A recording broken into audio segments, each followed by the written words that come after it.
La historia suele presentarnos a los villanos como monstruos bidimensionales que aparecen de la nada. Pero la realidad es mucho más aterradora. Adolfo Hitler no fue un accidente de la naturaleza, fue el producto de una sociedad herida, una combinación letal de resentimiento personal y caos geopolítico. ¿Cómo es posible que un hombre que dormía en bancos públicos en Viena, un artista sin talento que fue rechazado por el sistema, terminara redibujando el mapa del mundo y orquestando el mayor genocidio de la historia humana? Hoy vamos a desmenuzar la vida del hombre que personificó el horror del siglo XX. Analizaremos sus orígenes, sus obsesiones, las decisiones tácticas que casi le dan la victoria y los errores fatales que lo llevaron a pegarse un tiro en un búnker subterráneo mientras su imperio de los 1000 años se desmoronaba sobre su cabeza. Prepárate, porque esta es la anatomía de un ascenso al poder y una caída inevitable. Todo comenzó en una pequeña casa en la frontera entre Austria y Alemania. Adolfo nació en 1889. Su padre, Alois Hitler, era un oficial de aduanas estricto, violento y propenso a las explosiones de ira. Muchos historiadores ven en esta relación la semilla de la resistencia de Hitler ante la autoridad. Su madre, Clara, era todo lo contrario, una mujer devota que lo mimaba en exceso. Cuando ella murió de cáncer de mama, Hitler quedó devastado. El médico que la atendió, un judío llamado Edward Bloch, diría más tarde que nunca vio a nadie tan roto por el dolor como el joven Adolfo. A los 18 años, Hitler se marcha a Viena con una herencia modesta y un sueño, ser un gran pintor. Pero la capital del imperio austrohúngaro no era lo que esperaba. La Academia de Bellas Artes le cerró las puertas 2 veces. Le dijeron que sus dibujos de edificios eran precisos, pero que sus figuras humanas carecían de alma. Sin dinero y con el orgullo herido, Hitler terminó en la indigencia. Fue en estos años, entre 1908 y 1913, donde el virus empezó a incubarse. Viena era un hervidero de antisemitismo y nacionalismo germánico. Hitler devoraba panfletos que culpaban a los judíos y a los inmigrantes de la decadencia del imperio. Allí aprendió la lección más importante de su vida: para que la gente te siga, debes darles un enemigo común al que odiar. En 1914, la Primera Guerra Mundial le dio una salida a su vida sin rumbo. Se alistó en el ejército bávaro. Para Hitler, la guerra no fue un horror, sino una experiencia religiosa. Sus compañeros lo recordaban como un soldado extraño, que nunca pedía permisos, que no fumaba ni bebía, y que pasaba horas mirando al horizonte o leyendo. Ganó la Cruz de Hierro de primera clase, un honor raro para un cabo. Pero en octubre de 1918, un ataque de gas mostaza lo dejó temporalmente ciego. Mientras estaba en el hospital de Pasewalk, recibió la noticia: Alemania se había rendido.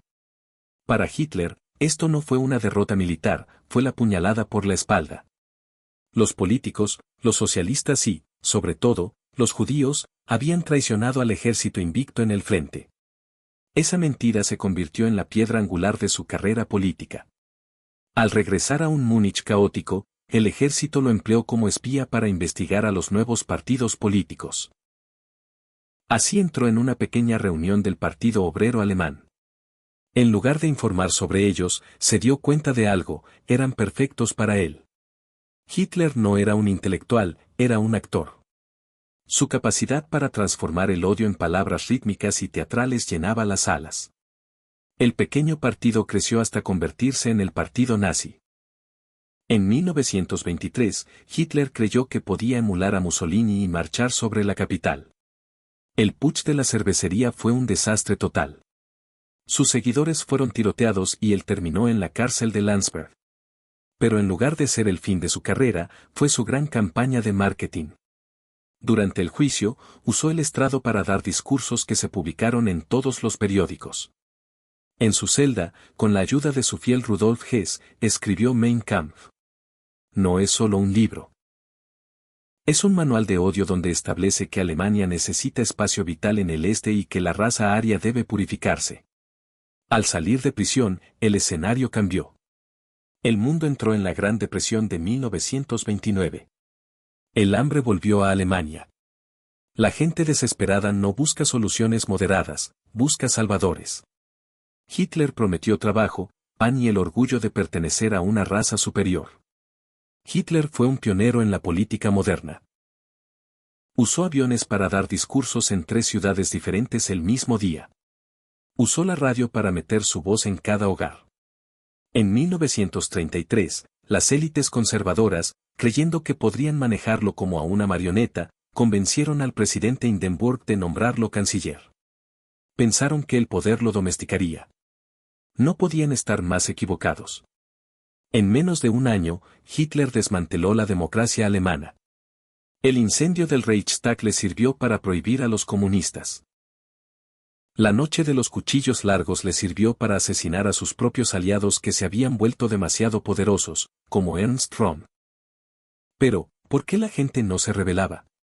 La respuesta es dual: terror y prosperidad. Por un lado, la Gestapo y las SS de Himmler hacían que cualquier susurro contra el régimen terminara en un campo de concentración. El primero, Dachau, se abrió apenas Hitler llegó al poder. Por otro lado, Hitler puso a Alemania a trabajar. Construyó las autobahns, relanzó la industria armamentística y rompió el Tratado de Versalles. Para el alemán promedio de 1936, Hitler era el hombre que les devolvió la dignidad. Luego vino la expansión. Hitler era un jugador de póker que siempre apostaba el all-in. Se anexó Austria, luego los Sudetes, y finalmente Checoslovaquia. Las potencias occidentales, Francia y Gran Bretaña, estaban traumatizadas por la Primera Guerra Mundial y firmaron acuerdos de paz que no valían nada. Hitler se rió de ellos. Nuestros enemigos son unos gusanos, dijo. El 1 de septiembre de 1939, el mundo cambió para siempre. La invasión de Polonia introdujo la Blitzkrieg, la guerra relámpago.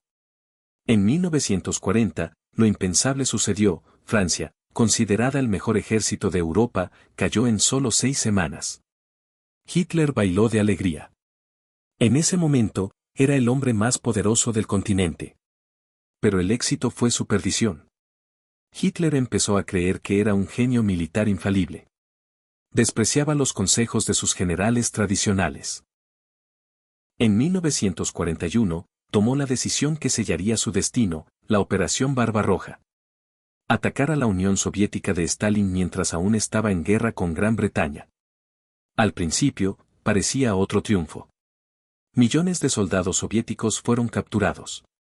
Pero Rusia es un gigante que no muere fácilmente. El invierno de 1941, el más crudo en décadas, detuvo a los alemanes a las puertas de Moscú. Hitler, enfurecido, prohibió cualquier retirada. Sus soldados empezaron a morir por miles, no por balas, sino por congelación. Paralelamente, el horror alcanzó niveles industriales. En la conferencia de Wannsee, se decidió la solución final. Hitler no quería solo ganar una guerra, quería borrar a un pueblo de la faz de la tierra. Se construyeron Auschwitz, Treblinka y Sobibor. Mientras el frente militar flaqueaba, Hitler desviaba recursos críticos, trenes, hombres, suministros, solo para acelerar las cámaras de gas. A partir de 1943, tras la derrota en Stalingrado, la marea cambió. Los aliados desembarcaron en Italia y luego en Normandía. Alemania estaba siendo aplastada entre 2 frentes. Hitler, refugiado en su guarida del lobo en Prusia Oriental, se volvió un recluso. Sus manos temblaban, posiblemente por el Parkinson, su dieta de pastillas administradas por el Dr. Morell lo mantenía en un estado de euforia y colapso constante. En julio de 1944, un grupo de oficiales alemanes intentó matarlo con una bomba en un maletín. Hitler sobrevivió por milagro. Su respuesta fue una carnicería: ejecutó a miles de sus propios oficiales. A partir de ahí, solo confiaba en los fanáticos más extremos, como Goebbels o Himmler. Abril de 1945. El Ejército Rojo entra en Berlín. Hitler baja a su búnker subterráneo bajo la Cancillería. El hombre que soñaba con monumentos de mármol ahora vive en habitaciones de hormigón húmedo. Su última orden fue la orden de Nerón: destruir toda la infraestructura de Alemania. Si él caía, el pueblo alemán debía caer con él porque no había demostrado ser el más fuerte.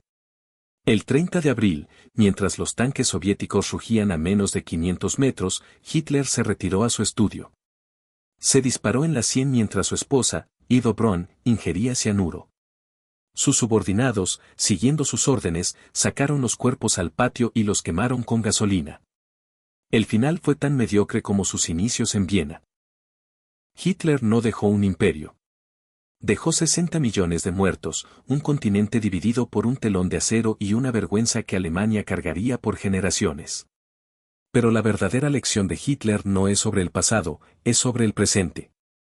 Él demostró que el mal no siempre llega con cuernos y rabo, a veces llega prometiendo prosperidad, señalando culpables y exigiendo una lealtad ciega por encima de la verdad. Hitler fue un hombre pequeño que encontró una oportunidad en el odio de los demás. Si este video te ha ayudado a entender mejor cómo funciona la mecánica del poder y la manipulación, suscríbete, porque vienen más historias que marcaron el rumbo de la realidad que hoy vivimos.